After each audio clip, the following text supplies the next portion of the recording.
So for those of you who wish to hear more about Psalm 23, and I'm telling you, last week was beautiful. It was beautiful. It was just gorgeous Torah, as I like to call it. So I recommend that you go on the HIR website and listen to or watch last week's, just taking all of my various notes that I collated out. Okay. All right. So one of the things that we did, and let me just say hello to everybody. Elaine and Alice, so glad that you're on. Helen, good to see you. Lance, we missed you. Karen, we totally missed you too. You too. Oh, good. I feel much better now. Robert, Judy, Estelle, and Isaac. It's wonderful to have everybody on. I do actually want to say something. We meet from 11 to 12. Is 11:30 or 12 a better time for people? No. Okay, good. Leaving it at 11. Sorry that today it happened. It does happen occasionally. So I appreciate everybody who made the effort to come on. Great. Okay, good. We can move on then. So I want to remind people, we're going to do a little bit of a go around that we did last week, because I want to give people who weren't here a bit of a chance to say what's on their hearts about Psalm 23. What I do want to preface is that it's just so well known. And one of the reasons that it's so well known is that it was a little bit co-opted by the Christian community. Yes, So that's not a bad thing, because except when I'm looking up sources and it says all about Jesus, and I'm like, yeah, I don't think David Melech really was referring to Jesus when he wrote it. But I'm not going to argue with them, and that just means perhaps that they connect that way with the way they worship, and that's fine. We're not learning about that. I'm not teaching about Christianity. That's not the topic that I'm choosing to teach on. However, I want to mention that that's a major factor in the reason that it is so well known. I think we can't ignore that. I mean, that is truth, and that's okay, because I kind of love the idea that Psalms, which are there are 150 of them. And remember, we've spoken about how it speaks to so many different emotions and situations. And there's so much, think about how much we learned on 121 and 130 just by gathering and talking. So how beautiful that other communities and other faiths also find solace, warmth, what else, other word, connection through the Psalms, that they are not just not just for Jews. So that's kind of beautiful. And I think I would take that in a positive way. Yes. I always have. Oh, good. I always thought it was great. And we're on the same page. That's awesome. And by the way, Estelle, when you come back, I totally have to hear about your trip to Israel. That really excites me. You're going. Estelle's husband was Israeli, right? That's right. He was Israeli. So, yeah, I know, right? Who knew? So, I mean, I knew because Estelle told me. And we connected over that a little bit, but it was kind of beautiful. He was really part of the history of Israel from its inception. And yes, it's amazing for me to hear the organizations he was a part of, because those are things that in history books. I know. Still, maybe once you'll talk about it next year when we come around to Yom Ha'atzmaut. I would like that. Or maybe by Yom Yerushalayim, we'll give you a few minutes to talk about it if you're interested and willing. I think that could be very meaningful to people on this Zoom, because people here feel very connected to Israel. And Yom Yerushalayim, which happens at the end of ER, is Jerusalem Day. You'll be back from Israel by then. So that's just the thought, planting that thought. No coercion here. It's just an invitation. Okay. Thank you. You're welcome. And you're wearing Israel colors today, white and blue. Look at you. It was unintentional. I know. Yeah, nothing's unintentional in this world. Sorry, nothing's happenstance. That's what I wanted to say. Okay, so when I say that Psalm 23 was sort of co-opted and made famous by Christians, there are more Christians in this world than there are Jews. Mm-hmm. What I also want to say is that is probably the reason, again, according to the sources that I looked up and I read about, that's probably the reason that we say it at funerals. Although somebody on this group had the most gorgeous thought, and I just don't remember who it was. If it was you, please let me know. Somebody last week said, oh my God, it was so good. Maybe it was Ruby. Maybe it was somebody in the room. I can't remember. Said that, remember how it says, Gam ki elech begates al mavet, though I walk through the valley. Wait 1 second. Let me just remember. Yeah, just a minute. The valley of, no, but there was something else.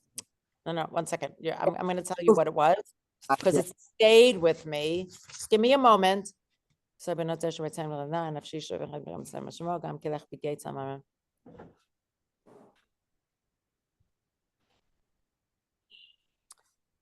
Yeah, so I think it was because isn't there something about though I walk through the shadow? Of the valley of death. The shadow. So here it says in the darkest valley. So that's from this book. That's a different translation. But salma'a, because I said that salmavet is tsel and mavet. Tsel is shadow and mavet is death. So the people, the mourners, and everybody, but particularly the mourners, when they're at a funeral of someone who was closest to them, so they feel the shadow of death because it touched their lives. Not death itself didn't touch them personally, but the shadow of death has touched them. And that felt so powerful and meaningful and really is such a organic connection between Psalm 23 and either memorials or memorial gathering, unveiling, or funerals. Does that make sense to people? To me, it's a short psalm. There's so much to say about it, and we will get to it. But just that little teeny piece is so powerful. I guess maybe it was somebody who wasn't on because you don't remember saying it. So, or let me know if you were the one who said it. I may have written it down somewhere. Lance, would just like to 1 second, Isaac. Lance raises hand, then Isaac. Yeah. For me, it means something else.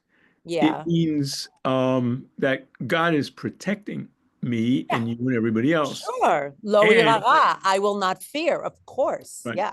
But I always say that there is a word missing from that line. Yeah. The word is always. God is always with me.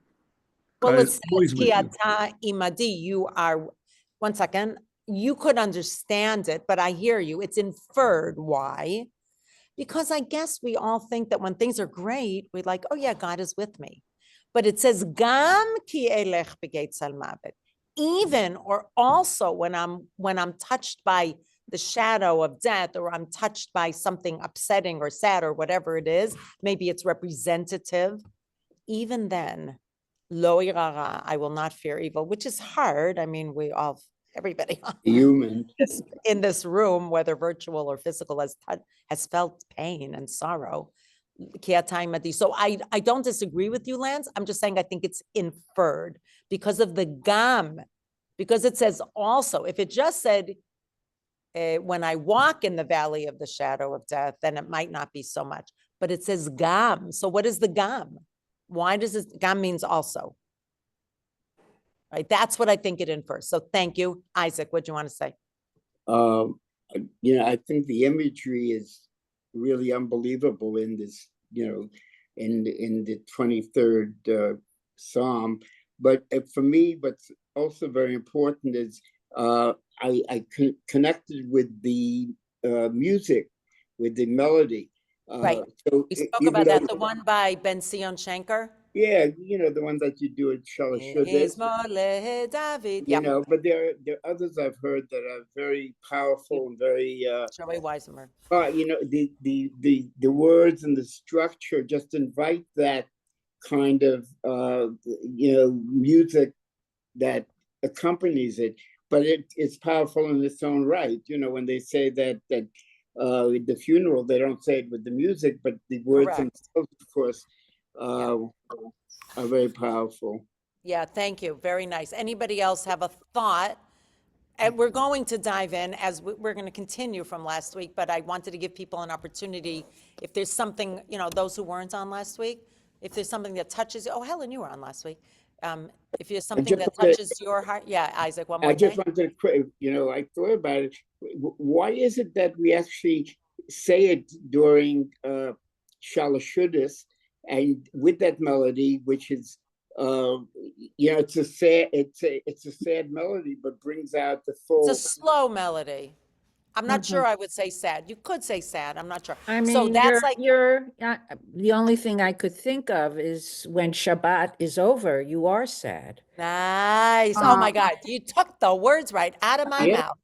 Yeah, there's a certain melancholy. Took the words right out of my mouth. Anybody know that song? So, we've had this beautiful, serene day that's now leaving us. Yeah, we nice. Close with Hashem as Did we you could read this article? possibly Because be. that's where it is. Oh, no, I've heard this. Yeah. 1 second, Lance. Yeah. And so I would think it's just So hold that thought a moment. I want you to say it again. And when we go into that, I do Okay. want to very much. I just want to give everybody a chance because that I want to spend more time on. Yeah. Because we want to talk about when we do say Mizmor LeDavid. And in fact, one of his sort of, not critique, but comment was, it's so beautiful. Why don't we say it more? Why isn't it part of our liturgy? And it turns out it is. Do anybody remember from last week when it's part of our rituals? Anybody remember? I know it was only a week ago, but when do we say? Remember, there are certain communities that use it that say, Helen, you must remember, no? Helen? Who uses it? Oh. Do you remember when it's said by people? You had a pithy comment last week about it. I'm trying to remind you how great you were. That people say it before Kiddush. Oh, yeah, that's right. Right? And you had a great comment, which I don't remember right this second, but I did write Uh, it down. uh, About why. So we're going to get to that also. We're going to get to that. Let me just have Lance say something short and we're going to continue. And I want to give other people a Okay. chance. Isn't there an understanding that David and Moses and maybe one other person died Shabbos Mincha? I don't know if Moshe died on his birthday. David HaMelech died David, on certainly. Shabbat. Yeah. Right. What about that? But that Oh, connects to you're this saying, point. well, I'm not disagreeing with you, but if he wrote many more of the Psalms, why this one? You still want to find a connection, right? We know he didn't write all of them, I agree, but he wrote a lot of them. So why Dafka this particular one? I'm not No, disagreeing but with you. Rabbani Bracha, the Psalm, we spent a number of minutes talking about how the Psalm is connected to death, funerals, right? Well, again, that's more of a Christian bringing in. So it Really? wasn't Not in 2,000 my years. Well, that's synagogue. what. No, so maybe, I'm sorry, I thought I was clear. Let me clarify. What I said was, not in my synagogue either, that hundreds of years ago when Christians started using it for funerals, it crept into our culture because of the Christian influence. Obviously, we didn't go to a church and they said, oh, use it at funerals. What I meant was that it didn't used to be used at funerals. Okay, that's what I was saying, that it's a later addition. And that probably is because of the Christian culture. That doesn't mean it's a bad thing. I'm just saying it as a statement, not as a critique. Okay, moving on now, but thank you for bringing that in. You said David HaMelech died on Shabbat, so maybe that's why it's connected to Shabbat, and I don't know, maybe that's a whole connection there. We don't have funerals on Shabbat, let's remember that, or Yom Tov, so, okay. Anybody else have a comment, short comment that you want to say before we say a little bit more about it? I was just going to add that Shalashudas is, for me, growing up, had a melancholy aspect to it. Melancholy, good word. And Yeah. that speaks to what Karen said. So you know what? A few people have said that. So why don't we spend a few minutes? We're still going to go into the Psalm, don't worry. But a few people have brought it up. So let's talk about the fact that it is actually said at Sudah Shlishit, and that is a Jewish origin. Now, just by show of hands, how many people have heard, some of you heard it last week from me, the song, Mizmor LeDavid. Of course. Just raise your hand. Hashem roi lo echsar. Robert? Binat Dasha. You didn't raise your hand. Yar b'tzeini. It's okay. So I'll sing it at some point also. But a lot of people have heard it. It is the most famous melody for Mizmor LeDavid, for this one, and it is used most often at Sudah Shlishit. Everybody knows what that is? Shalashudas. Shalashudas is just took the word Sudah Shlishit, meaning the third meal on Shabbat, and made it into Shalashudas. Shalashidis. Just turned it into a Rabbani whatever Yiddish. Bracha, there's a Seudah Hamafseket. No, that's It's a yeah, but Seudah, that's right? Seudah. It's a Well, Simcha, that's in effect. Seudah. Yeah, Seudah. Seudah means, do you know what it means, Seudah? Dinner, No, do you? eat, meal. I would say it means more like meal or feast. Feast. Banquet. Yeah. So Seudah Mafseket only happens twice a year. Anybody Yes, know when? Tisha B'Av and Yom Kippur. Yom Kippur. Erev Tisha B'Av and Erev Yom Kippur. Exactly. Yeah, Right. same word. But Shalashudas doesn't mean anything in Hebrew. It's Seudah Shlishit, meaning Right. third meal. It's like you said meal 3. Like that doesn't make sense in English. But It's you know, Yiddishized.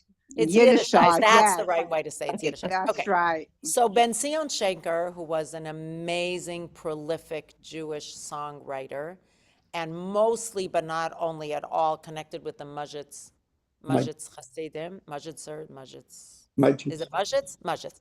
Who were well known for their singing. That is one of these Hasidic sects well known for their singing. He was actually commissioned by the Mujits Rebbe to write many melodies. This is one of, if not his most famous melody, and it is known by Jews all around the world. Even if you don't know it, now you'll hear it, you'll know it. I mean, at least you'll say I heard it. And as I said, I'll sing it, or maybe I'll play it at some point, because it's really beautiful, but it does take a long time. I do want to talk for a moment. I want to talk about what Karen and Isaac both brought in, because we spoke about Sudash Lishit, and we'll continue Shalashudis, right, that it's sung then. So I know someone, anybody here heard of, what is his English name? Machon Lev in Israel. Has anybody heard of that? Yes. You've heard of that. Machon Lev was named after Lau or Lou. I can't remember his name, professor. He started it. It's a college that has Jewish studies and secular studies. It's a college in Israel called Machon Lev. I don't know why I'm blanking on if it's Lau or Lou or something like that. And maybe it's Lou. Machon Lev, so that's beautiful, because Lev means heart. My brother actually is a tenured professor there, and he teaches physics and computers and electrical engineering. And No, his Slav. wife, he was friendly with my parents, and his wife, Aleh Shalom, had this to say. I know it growing up, because my mother used to tell me this. She said that people who observe Shabbat, observant Jews who observe Shabbat, they have this thing called Matzai Shabbos, means after Shabbat, right? Once you make Havdalah. Matzai Shabbositis, like appendicitis, laryngitis, Right. right? Yeah. Matzai Shabbositis. Why? Oh, Because it's we don't have, and I think the word melancholy, yeah, melancholy is a little closer than sad, I think. I think sad is a good word, but I think melancholy is a little bit better. There's this like little bit of a not such a good feeling when Shabbat ends. Nice. Like Yeah. Shabbat was special. And You should be having a nice you day. have it also? You don't have it. But often observe, not everybody, I agree. People who are alone all Shabbat, they're probably thrilled when Shabbat is over so they can make phone calls or watch TV. That I understand. But a lot of people feel like there was a special quality to Shabbat, maybe that extra soul, neshama yitzhara. So nothing is 100%. But let's talk about the majority. And they're like, okay, yes, you get back to doing things, but like that special carving out time that you had when people, you know, I always think of Friday night, the fresh faces in shul, people who just showered and they look fresh and feel fresh and are looking forward to Shabbos and to the meal. Maybe they're eating. Again, I'm not talking about people who are alone, who are keeping Shabbat and they feel cut off and isolated. That would not be for them. So let's just assume that that's not. But that many observant people, how about that? Many observant people feel this thing called Matzai Shabbositis, which is a way of saying that. It's a bit of a melancholy when you say goodbye to Shabbat and you know it's another week or 6 days until you get there. And I already see people that it doesn't resonate with them. It resonates with me, but that's okay if it doesn't resonate with you. I mean, I'm always itching to like clean the dishes and use warm hot water because I use hot water on Shabbat. So I'm happy to like clean up my kitchen and get it back in order again. But there's something about the mantle, one second, of the week falling back on your shoulders and maybe work week. I mean, in Israel, for instance, Sunday is a work day. In America, not usually, but so there's something about that, getting back into the humdrum of the world. And you don't feel quite as fresh because you haven't showered the whole Shabbat. So there's a little teeny bit of this melancholy associated. And when people say, that's a Sudash Lishit song, what do they mean? Like if you sing a song at Shabbat, I don't know if people here sing Shabbat Smirot. It's a big part of my upbringing, something I love. Anybody know that? There were special songs written for Shabbat. Yes. Yeah. So when you sing something during the day or at night that people say, oh no, that's a Sudash Lishit song, they almost always, they're not talking about, Yibane, right? They're not talking about those. They're not talking about, right? They're not talking about those. They're saying this is a slow song. This is a more melancholy. The sun is starting to set and we're slowly feeling Shabbat ebbing away. That's the tune of Mizmor LeDavid. So just 1 second, Lance. So this is what we're talking about. Listen for a moment. Mizmor LeDavid, Hashem roi lo echsar, binot deshe yahar b'tzeini, amei menuchot yanaleni. So do people hear what I mean when I say it's a Shalosh Shudah song, Sudash Lishit? Like that goes along with Bilvavi Mishkan Evnet. Like those are the kinds of songs, and there's a swelling of music, but not a fast, upbeat, not necessarily sad, but slower and a teeny bit of melancholy. So that's why that tune suits that so well for Sudash Lishit. It could be somebody else wrote a tune that's not melancholy. I don't know. Lance, say something short, and then I'm going to go to Felice because she hasn't spoken The yet. key here is separation. And what we are enabled by God to see the separation between Shabbat and Chol. And What do you mean enabled by God? What do you mean by Yes, yeah. what I I mean mean is, enabled by God. Hello. wait, somebody's talking. I'm muting them. Yeah. Oh, what I mean is, well, this is actually the thesis of a rabbi. Atachan and Tanu and Havdalah have the same line, right? Okay, Yeah, and that that's line the is piece about that you separation. say in Marib. Yeah. So what And do you that line mean is about enabled by so- God? That's the part I right, didn't understand. Right. God creates heavens and the earth. God creates good and evil. God creates all these bipolar situations. And human beings are, thanks to, I guess, to the snake, human beings are enabled to see the difference between I get it. evening Okay, got and it. daylight. So the fact that we can discern that there's a difference between Shabbat and weekday, Right. beautiful. What a beautiful thought. Thank you. That's a You're beautiful welcome. thought. Felice. Yeah, I was gonna just say quickly, Miss Molotov is also a song you never associate with dancing. Sometimes people hear a You song never and associate with what? with like dancing. You know, sometimes when people are happy, they like a song, they'll get up and dance. And I know. Yeah, but so not at it's- Sudash Lishit songs. No, but I'm saying, but Miss Molotov, for any time you never hear, and you don't associate it Agreed. with something Well, it does happy. have the word death in it, so, right? Yeah. So, okay, Okay. terrific. I want to add to that. Karen, do you want to add, because I know I cut you off before, do you want to add a thought about you when we're talking about Shabbat and the ending of Shabbat? No, I think it's a very comforting Oh, it's comforting. I agree. song. Yeah. Yeah, So it envelops you, and yes, I think people like to sing it, actually. yeah, yeah, 1 second. yeah. It's Yeah, it's nice. full of Amuna again Amuna and meaning belief. Yep, belief in God. Yep, great. bitachon. Yeah, Bitachon is, yeah, bitachon, how do especially you translate bitachon, Karen?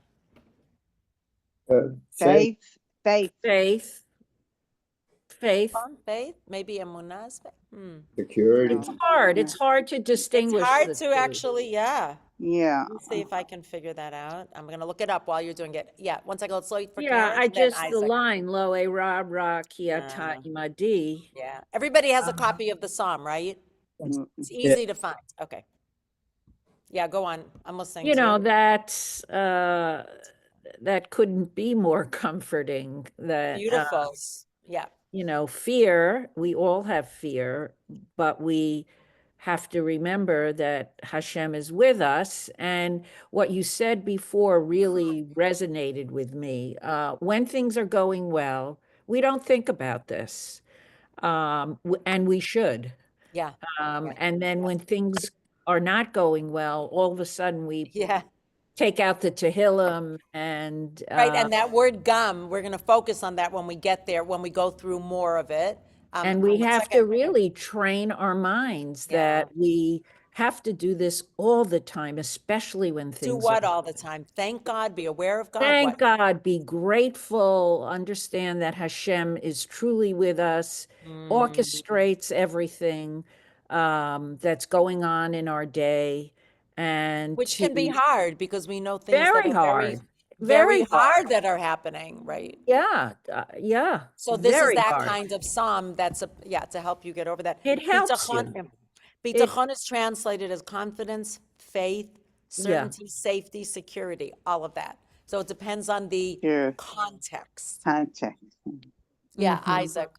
Yeah, so Friday night and Shabbos day and Shalashudis all have different aspects to them. I agree. That's why we can't say a Friday night song doesn't go for Shabbos. Doesn't work. Don't do it then. Yes, only Friday night. But for myself, Miss Marley, there's this yearning, a yearning for Beautiful. the geula, really, for Geula, the, which is the redemption. Yeah. and I think it plays out very much during Shalashudas. When I was a kid, we went to a shtibel when we first came to America, and we would sit, with all the men with the beards, and the lights there were no clocks to turn on the lights. The Oh, light. that's right. That's right. It got darker and darker, It right? got darker and darker, and we sing these. Oh, so let's stay there a moment. That's That's really interesting. beautiful because that mirrors what happens in the psalm. I didn't think of that. The high school that I went to also, as we sang Sudash Lishit songs, which was amazing, 250 girls singing. I can't even begin to tell you how gorgeous it is, all swelling in music. And outside, it's getting darker and darker and darker and darker and darker until it's completely dark. And then, we said Baruch HaMabdil, we davened. So that's that's actually really interesting because if you think about, let me just look at the psalm for 1 minute. Let's look at the words. Who can see a reference to darkness here?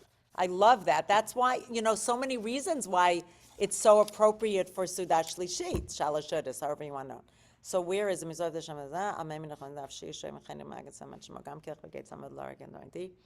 So it doesn't actually say. No, it's a overshadow.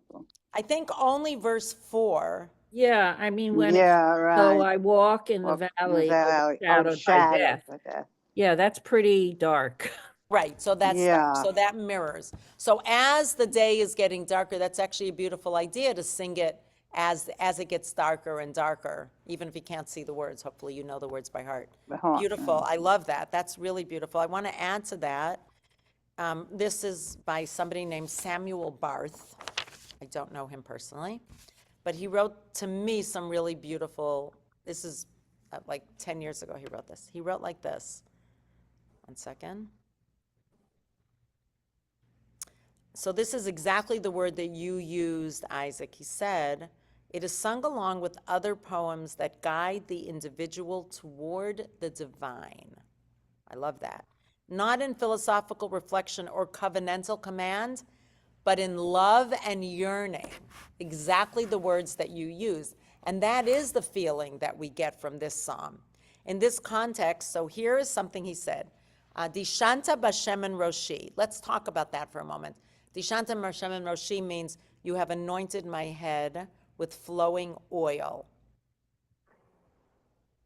Any thoughts about what that might mean to you before I tell you what he suggests? What does that mean, Dishanta b'Hashem Roshi? Why would we say that? I know we don't do that today. We don't pour oil on people's heads. But that was, but it used to be done For kings. yes, for kings. Kings and Cohen Gadol, Yep, the Cohen. high priest, all the priests Yeah. maybe, possibly. Yeah, Oh, yeah. well, right. We got our resident Cohen here is always going to make sure that we're on track with Kohanim. But it's a very good question. What is that? Like, what does that actually mean, Dishanta Bash? Like, what is it supposed to mean to us? I wonder if she has, but I can tell you what he says it is. Let me just see. It's very life affirming. It's Oh, why is that life affirming?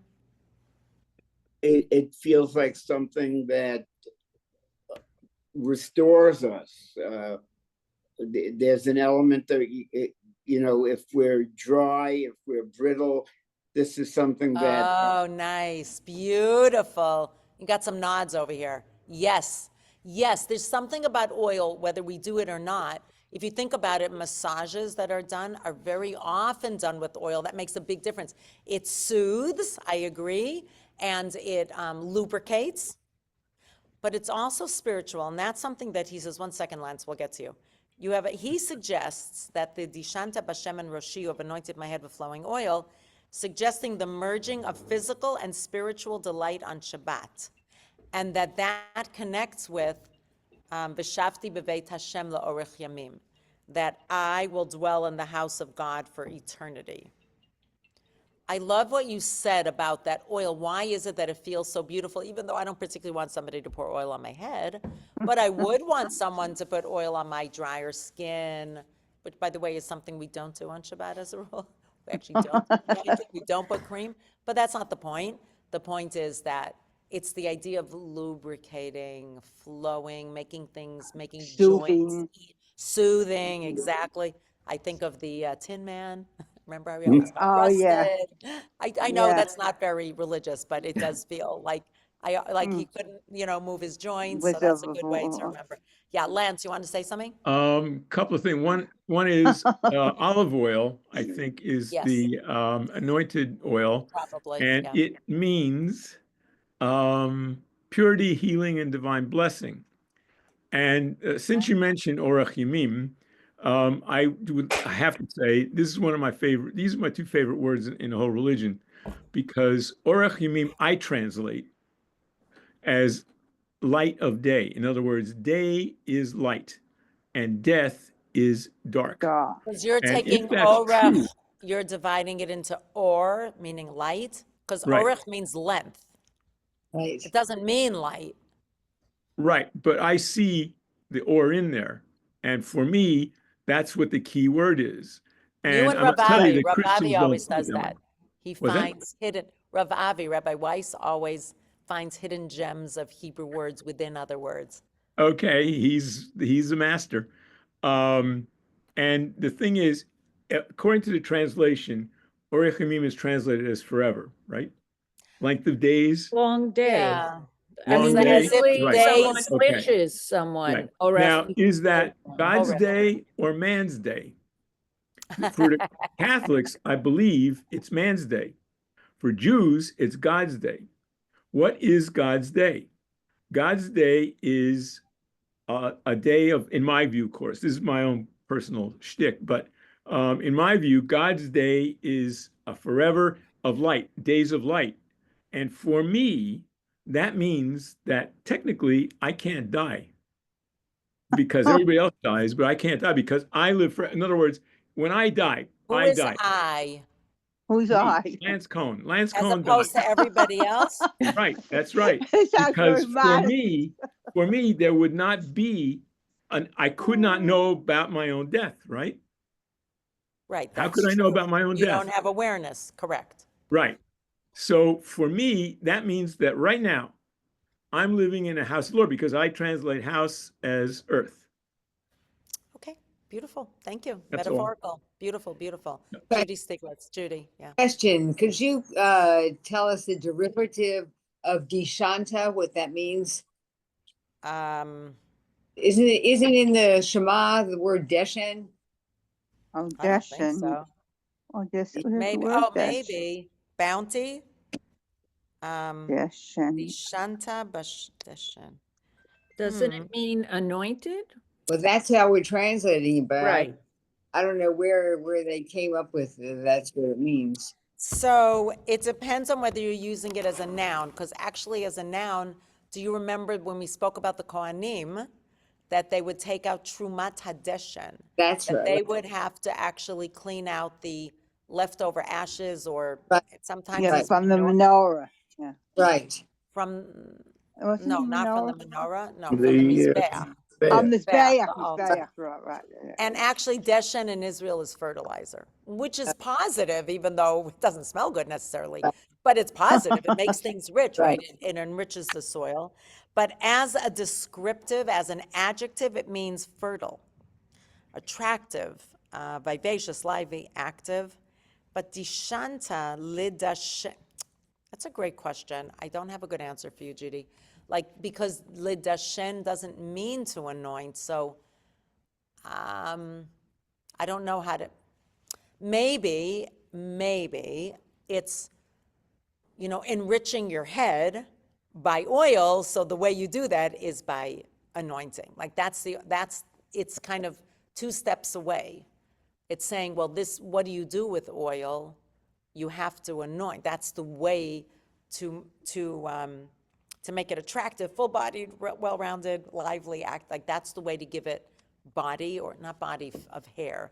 I'm talking about but I don't have a good answer, a better answer. I'd have to look that up. I don't. That's a great question. Dishanta b'Shem and Roshi. You have anointed, yep. Okay. I want to go back now to the beginning of the psalm. We started talking about it, and we've given a lot of overviews here, which is beautiful. We don't always have to go directly from Pasuk Aleph, from the first Pasuk to the last one, and it's not so long, of course. So if you remember, we said that the beginning, and I'm going to have to get off in 5 minutes, but I want to go back to something I alluded to at the end, and I want to show you some pictures. We said that it gives us this feeling of being Odesha Yarbitzeni, that God lays me down in green pastures. So God is our shepherd, Hashem Ro'i. If you look at the first pasuk, Hashem Ro'i, God is my shepherd. Lo echsar, I will lack nothing. How does God do that? As if God's the shepherd. We spoke about what it means for us to be the sheep. I don't want to do all that again. If you want to hear that discussion, you can watch last week's. It was beautiful. But I want to show you some pictures. And I alluded to that, and I'll show everybody here as well.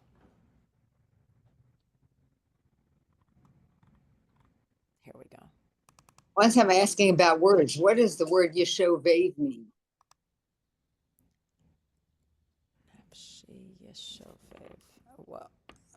Well, that's towards the end, isn't it? No. It's in the second, The third, the beginning of the third. Oh, wait, 1 second.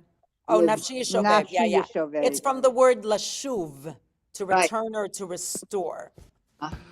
Okay, restore my soul, basically. Okay, 1 second, everybody. Just a moment.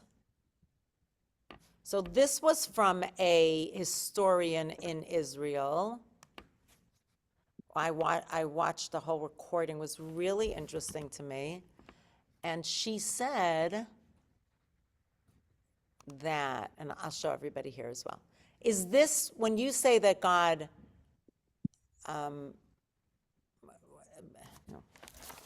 where is it? Oh, That be notesha yarbitzeni. Is this the kind of feeling? Is this what you're thinking of? Does everybody see the picture? yes. Is that what it makes you think of? No. No, No, it doesn't make you think of that? Green pastures? Why not? too many sheep. Too many sheep. It takes out the Okay, I'm not the exactly human sure how part to, of is it. that a joke, or did you mean that truthfully? I'm really asking. I meant that truthfully. Too many There's sheep something- is- It feels, Yeah, yeah. It's a it flock just- of sheep in green pastures, is that true? Yep. Yeah. I mean, really, if somebody says it doesn't make them think of that, that's okay. I think to me it's pretty, but who said it doesn't make them think of that? Nobody. Oh, you did, Helen? Why doesn't it make you think of that? Somebody else said too, because too many sheep. Well, what does that mean? I don't understand that. It means it's difficult to relate to the words and the structure to that scene. The scene is too bucolic. It's too bucolic? Oh, I thought that's what it was supposed to be, bucolic. Bin odeshe yarbitzeni. Al meimen nuchoti nahaleni. God lays me down in green pastures, leads me beside calm waters. the light doesn't feel right to me. That's all. The light doesn't feel right. If I were to Okay, it's not dissect- perfect. I took it off of a video, I have to admit. No, what I'm saying is it looks Interesting. like an advertisement for veal, maybe, or for Oh, no. Oh. Okay, so for a moment, remove the sheep, because it does say my shepherd. But if a shepherd brought his or her sheep, would that be a representation of that? No, I'm sorry, I apologize. If it really doesn't feel right to you, I get that. I think in my mind, when I think of green pastures and a shepherd, that felt right to me, to me. But you're saying too many sheep, not sure what that means. Too many sheep. what it means Yeah. is I Wait, can't. Felice, I can't hear when you're Okay. speaking. Sorry. Yeah, Isaac. It doesn't feel like it relates to me. Oh, got it. I hear that. But if you were thinking of a picture of a green pasture, bucolic, whatever. The light would have to be different for me to relate it to Mizmar LeDavid. It would have to, the quality of the light is too daylight. It's Spoken too, like a photographer. Well, let's Right. assume it was daylight when they took the picture. So now I want to show you what it really looked like in Israel at the time. That was really the point. the whole thing about like, I can't get into that. It was just a snapshot Okay. of a setting, and it's not so much about the light, not so much, Okay. it's more about, could you imagine that that's a bucolic and a beautiful, calm scene? Yes, that's okay. Okay, that's really all I wanted. So Okay. 1 second. Now I want to show everybody what Israel really looked like then and perhaps now, okay? That picture was taken in Israel, Bracha? I don't know. Oh, I don't know, but that wasn't the point, whether it was. Oh, I This, was wondering.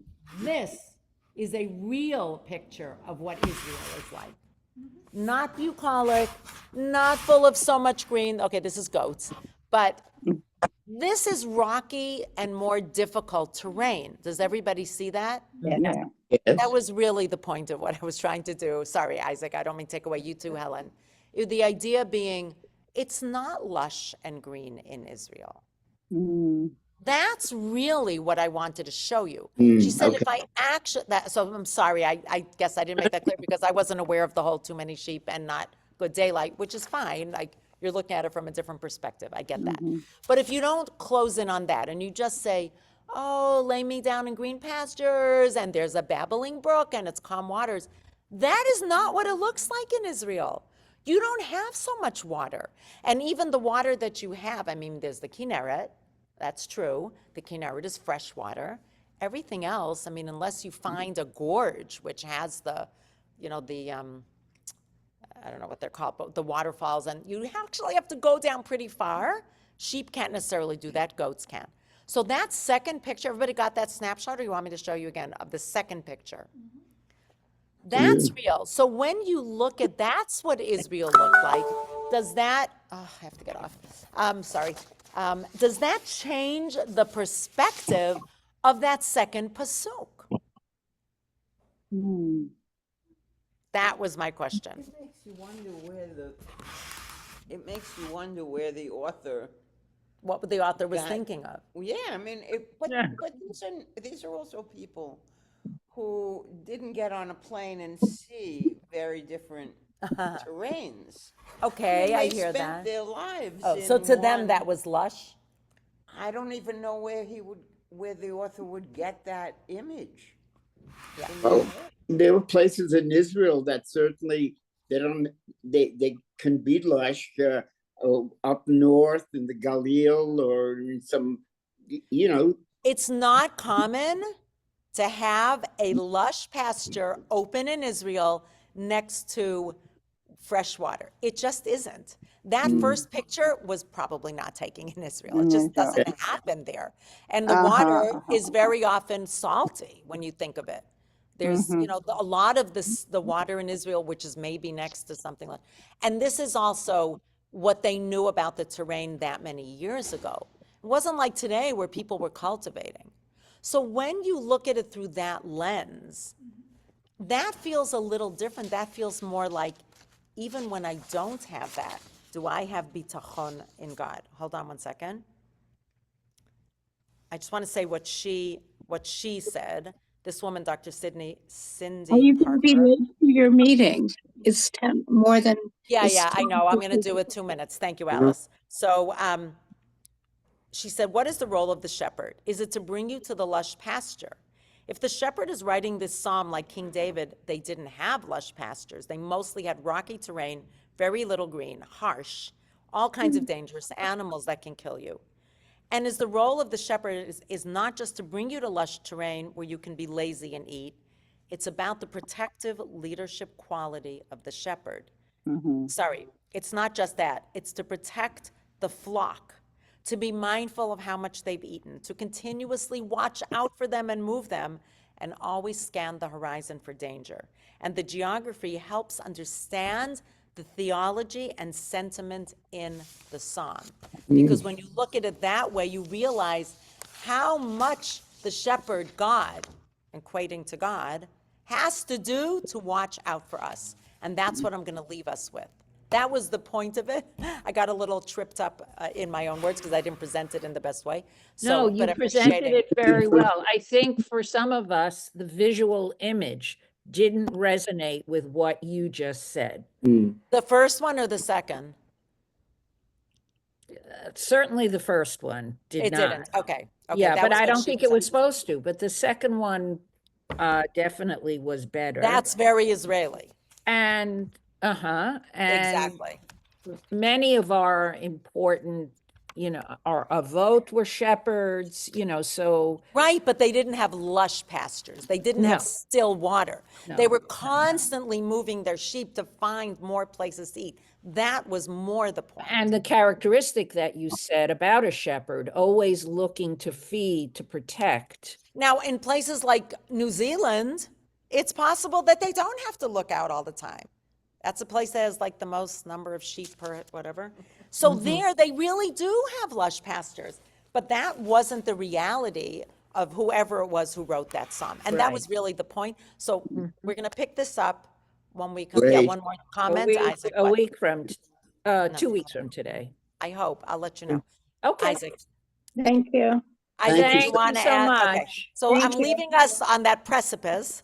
Thank And we're going to go Okay. back to that when we come back. And then we'll use that to also inform how Go we read more of the Very poem. In the forward. meantime, Thank you. sending love to all. Thank you. Thank Never you, thought about thank you. that. Excellent. Neither did I. Interesting. All right. And have a good week. Okay, bye-bye, everybody. Attributed Bye-bye. to David. That's my question. Why Well, we attributed to discussed that. David? Well, he was a shepherd, and we think that he wrote most of the Psalms. That's why we attribute it to him. We're not making that Okay. up. But we don't know for Okay. sure. We discussed that at the beginning, at the first, many times ago, that we don't know exactly, except, I'm willing. no, I'm but willing. Estelle, it's also because it says Mizmor LeDavid. His name is in Ah. there. Like we have I ones for see. Moshe or for the sons of Korah has their names in it. So that could be a reason why we attribute it to David. All right, we'll talk more. Bye, everybody. you so You much. too. Bye. Bye.